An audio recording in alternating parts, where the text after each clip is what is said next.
Sí, absolutamente.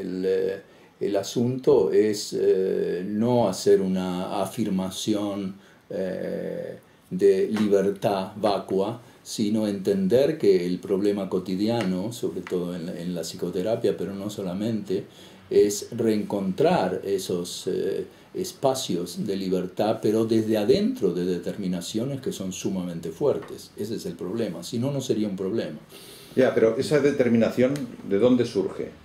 Esa determinación surge por un lado, del mundo biológico, que somos biología, pero surge de un modo igualmente fuerte del hecho de estar metidos dentro de un campo de fuerzas que son fuerzas sociales, aunque aparezcan sociales y políticas, aunque aparezcan como cuestiones autónomamente mentales, ¿verdad?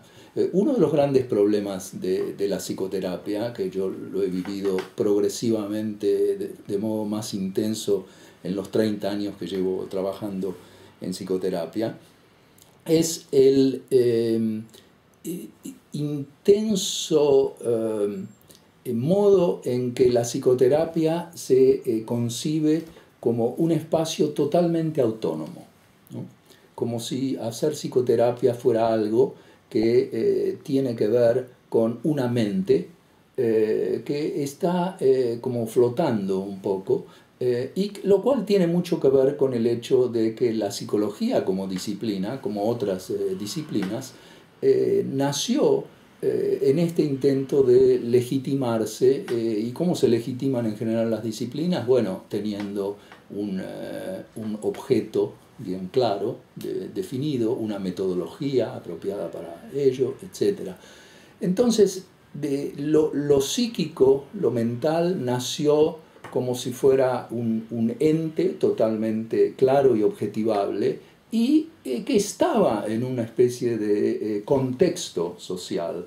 Pero del contexto, en verdad, se ocupaban aquellos que tenían una especial vocación, no era algo que fuera obligatorio de ocuparse de ello, ¿no?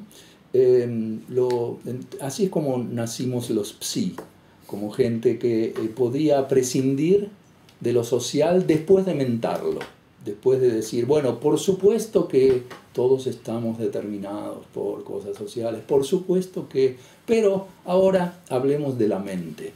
Y la mente no es biología, no es comunicación, no es solamente lenguaje, no es... entonces, lo que va quedando como el objeto mente es un objeto totalmente abstracto y desencarnado. Esto es un problema muy serio de la psicología como disciplina y de la psicoterapia como algo que vino en las huellas de la psicología, ¿no? El problema de este anonimato y abstracción es que ha dejado muy poco lugar para la singularidad de la experiencia. Y cuando digo singularidad no me refiero a individualidad, me refiero a lo que escapa al patrón, a lo que tiene siempre una cualidad sensual, única, distintiva, original, a eso, ¿no? Hay dejado muy poco lugar para eso. Es decir, sin necesidad de ser hegelianos, incluso aquellos psi que nunca han oído hablar de Hegel, somos fuertemente hegelianos en el sentido de llevar adelante el proyecto de juventud de Hegel, de abajo con la singularidad.